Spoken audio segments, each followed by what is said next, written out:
Everybody, please give a hand to Aaron Detwiler.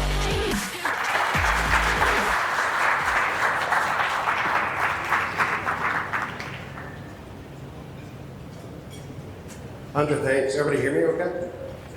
Sound check in the back? All right, very good, good.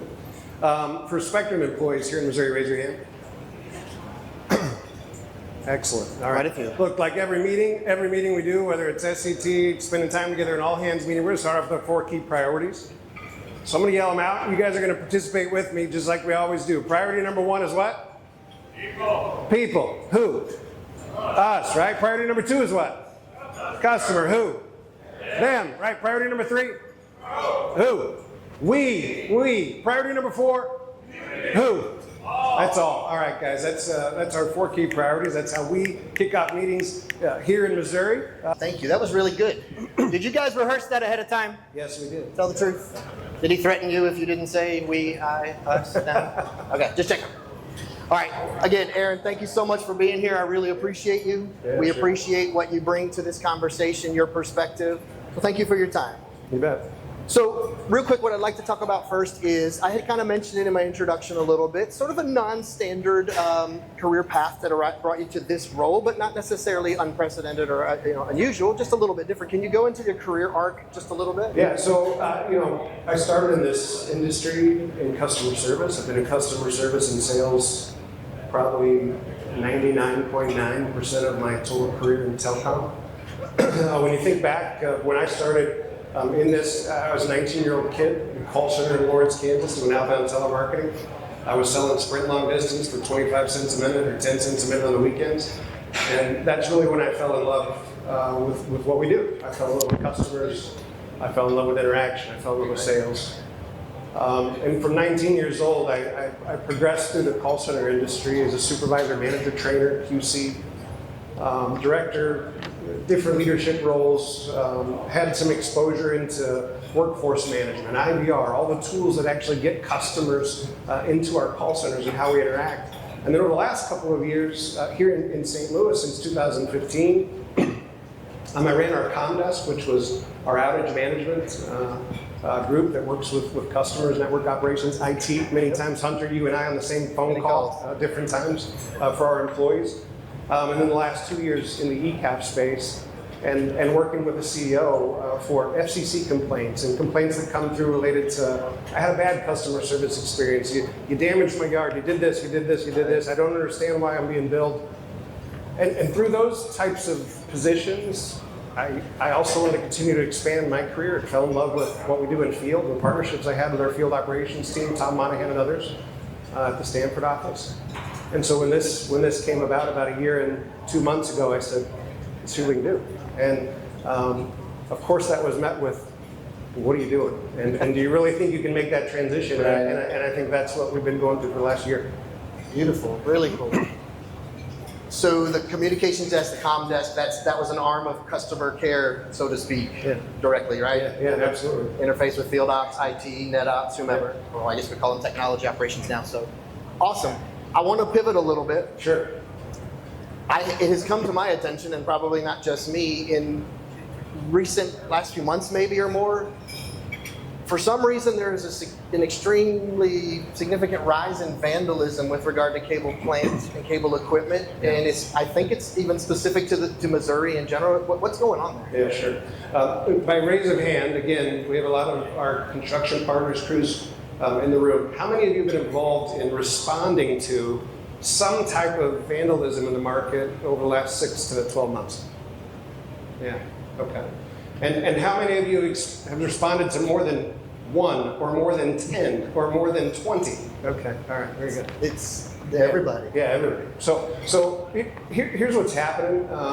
When you look at the market, and it's not just Spectrum, it's Lumen, it's AT&T, it's Google. We're dealing with one today in Kansas City. Google's been cut, we've been cut in the same location. Yep. You look at the landscape over the last year, and if you target the states that are having the most difficulty, charter or otherwise, it's been California, it's been Texas, and it's been Missouri. And I would say over the last 3 to 6 months, it's been Missouri, California, and Texas. It's amazing. And so when you think of why, you have to think of a couple different things. One, is it the individual who's on the hunt for copper? Is it the individual who's on the hunt to create damage? Right. Is it the individual who doesn't really know what they're doing, just doesn't like a line hanging there, and wants to cut something? It's a mixture of really all of the above. I would tell you that we're working very closely with our government affairs teams, we're working very closely with our media teams, we're working very closely with local authorities. In fact, I met with the FBI several weeks ago in Kansas City to discuss this. No kidding. Yeah, and we had our vandalism summit just a few weeks back here at Powers Court. We invited people from other states, law enforcement, et cetera, to have this discussion, to talk about the laws that are here locally in Missouri and other states and how we're working to address the problem.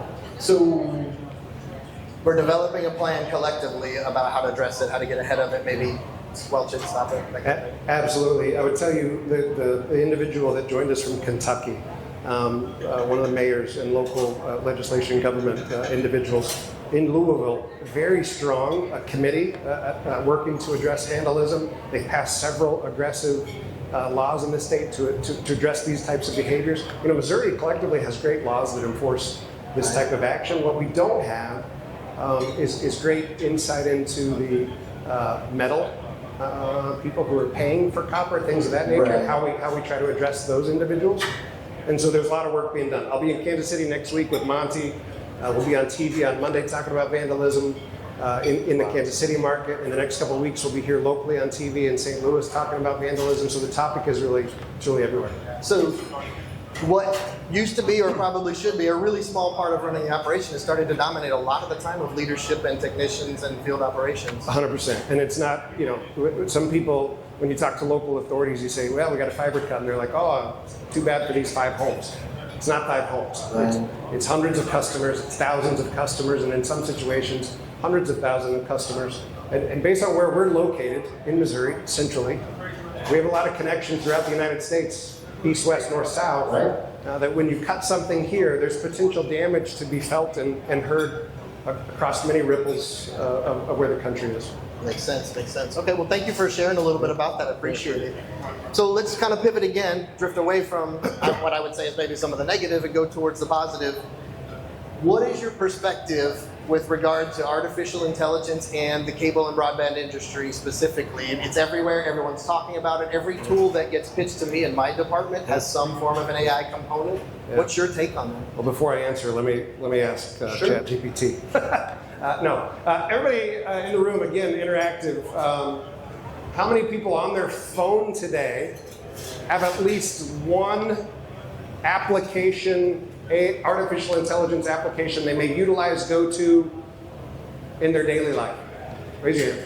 All right, great. How many people have 2 or more applications that they utilize and go to? All right, okay. And how many people may have 3 or more different applications? This gentleman, okay, very good. I have 4. I have 4 different applications that I utilize. whether it be In personal life? Personal life, Wow. on my personal phone, for all different kinds of reasons, whether it's just by choice of what the application provides, whether it's based on a data review that I'm trying to do. You coming from IT, obviously in that scenario, using for defense mechanisms, so on and so forth. Exactly. So last week I spent time at Dartmouth University for the top executive training. There was a ton of people there from Comcast, Cable Labs, all different kinds of leaders throughout the environment industry. We spent a full half day on artificial intelligence. Wow.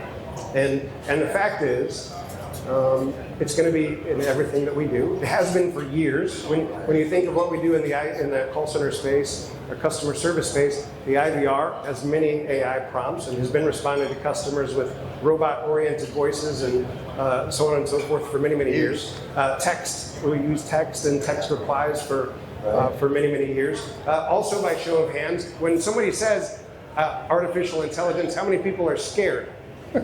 Yeah, who's scared of AI? Okay, all right. Are the machines coming to get you? Okay, and how many people just say, it is what it is? Google had search and they did really good, we're just gonna have to live with it. All right, yeah, okay. Part of life. So again, you've got a mix of response. In our industry, it's gonna be utilized. It's probably coming faster than what we really anticipate and expect. Right. For me, my worry isn't about employee displacement. My personal worry is about our general behaviors when we use it. And that is, are we losing the ability to have patience?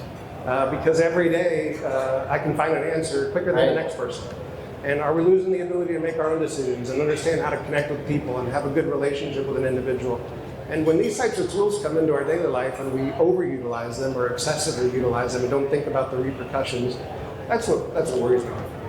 Makes sense, yeah, absolutely. And from my perspective, to kind of counter what you're saying from a different angle, in the IT world, from a cybersecurity perspective more than anything else, this is top of mind all day, every day. And oh, by the way, all the things we block for cybersecurity, AI is finding a way around it faster than the humans were finding a way around it 5-10 years ago. So it's legitimately a part of everything, in everything, all the time. The machines are listening, people. They can hear you. So awesome, thank you.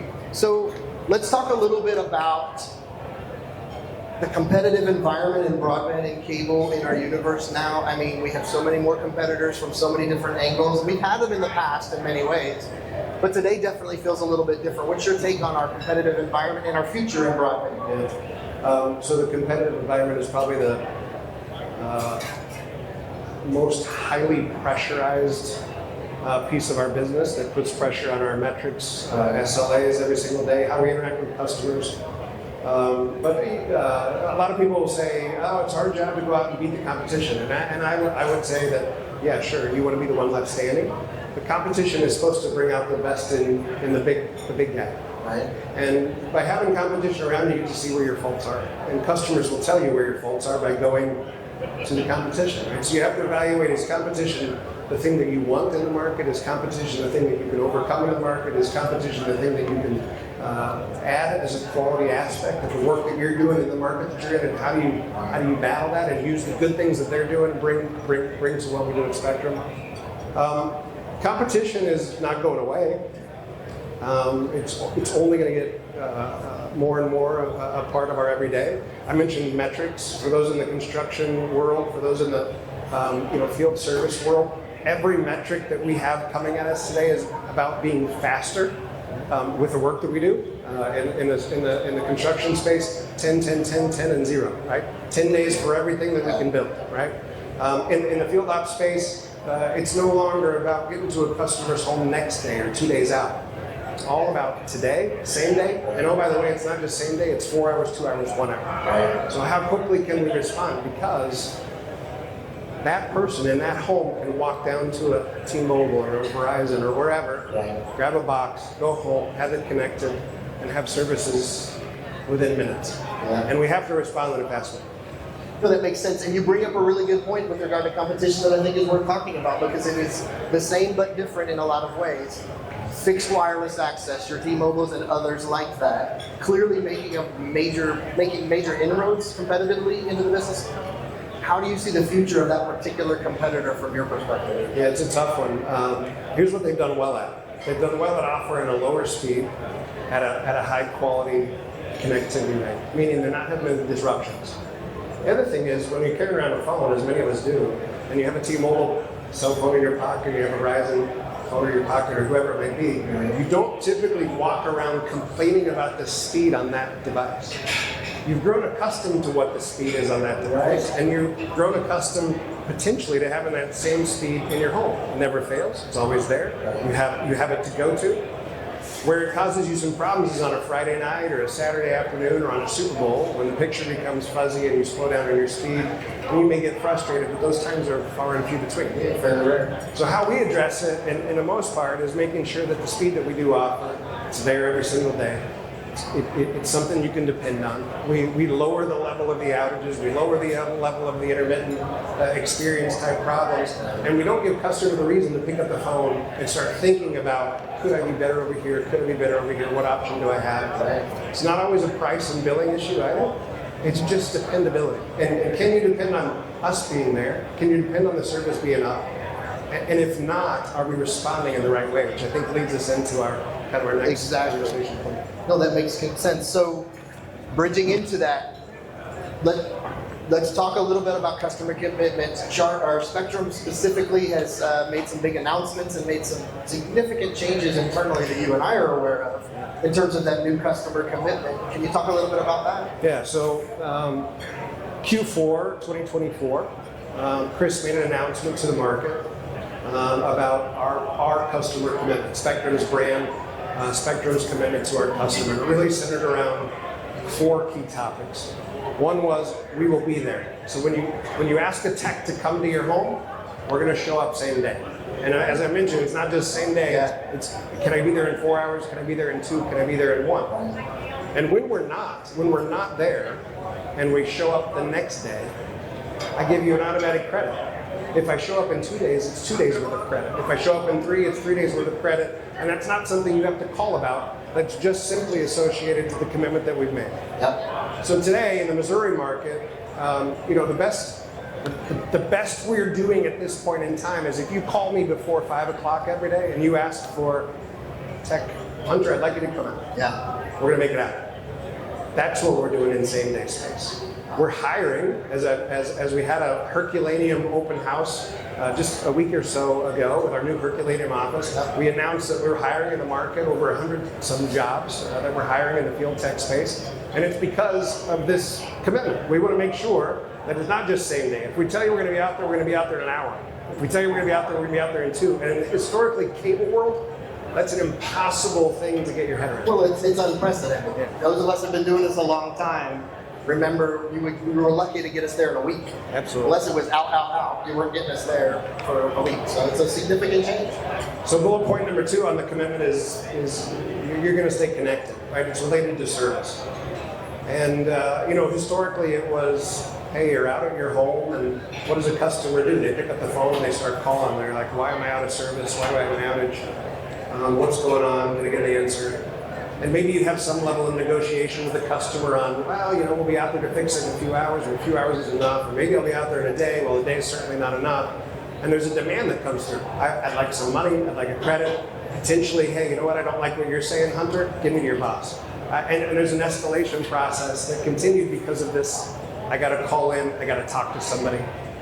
So the second level of commitment is if you're out, and you're out for X number of hours a day, again, there's an automated credit that goes toward your bill. We want to make sure that you're connected when you're supposed to be connected. And when you're not, it's on us to make that right. Makes sense. No, makes complete sense. So flowing right from that is a change with regard to our approach to billing. Correct. And really the fourth commitment is, when you think of the history of pricing and packaging, is all over the place. There are so many different offers. You go through a large merger the last 10 years, pricing and packaging that you develop from these legacy organizations, and how you streamline that, how you go to market with a simple answer or a simple offer, especially when your competitors may have that simple offer. So the third commitment was, how do we make our billing and pricing more standard? How do we make it understandable? And are we delivering on that when you get your bill the first time? Did we tell you what to expect and set you up for success? The fourth part just simply is, whenever this isn't right, when none of this is right, you don't have to call. We know, we're aware, and we're going to make it right on our side. That makes sense. And to some degree, anybody that's been in this business for any length of time knows how incredibly confusing the bills have been. Shoot, I work here and I can't understand the bill half the time. So I think that's a big change for us. I think it's awesome. Okay. Well, at this point, I know you folks are stuffing your faces, but we want to open it to the floor for any Q&A. Does anybody have any questions specifically for Aaron Detwiler, Area VP at Spectrum in Missouri? Probably don't have any questions for me, but any questions for your one panelist? Speak up, raise your hand. I got a mic, we'll bring it to you. Questions, I see a question. I'm going to roam. We'll see how this goes. Close to your mouth. Close to my mouth. Yep. Just a quick question. Has there been any determination or more information on the BEAD projects and the money coming out and what your direction is, bosses? If you can even speak on that. That's a great question. So we actually have government affairs in the room. The question is about BEAD. I'm not going to put Jennifer on the spot, but here's what I know. I know based on the recent communication on the BEAD dollars and how they're being spent, right now we've been told Missouri decisions are on hold. We don't know when. We've heard that it was the end of last month. We've heard that it potentially is the end of this month. I think it's a pretty fluid scenario when you talk about what's going on and where we're spending money as a country and where what that means for us in Missouri or otherwise, in Illinois, Kansas, etc. So no, I don't have a great answer. I just know that we've been told for now It's on hold until some additional decisions are made. Okay. Good question. Thank you very much. Jennifer, is that fair enough? Very good. Okay, I got the thumbs Accurate. up. Good. We're safe. Any other questions, folks? Ask anything you want. The name of his dog, hobbies, anything. Very good. No? All right. Thank you so much. Absolutely. I really appreciate it. No, thank you for being here, Aaron. We really appreciate your time. I know firsthand just how packed this gentleman's calendar is, how hard it is to get a 5-minute conversation with him because he's has so much responsibility on his shoulders. So thank you for taking the time to be a part of this. Gateway Chapter SCT, our membership, and all the fine folks here, thank you very much. Yeah, big thanks to you. I know Kai Nichols in the room. It's around here somewhere, hiding in the corner. Kai, big thanks to you. Big thanks to everybody who's participated, Kenny and others, making sure the food line is good, making sure we're all taken care of. Yep. Thanks so much for the event. The event is awesome. I look forward to each and every year. Fantastic. Thanks for being here. Let's give him a hand, folks. Thank you.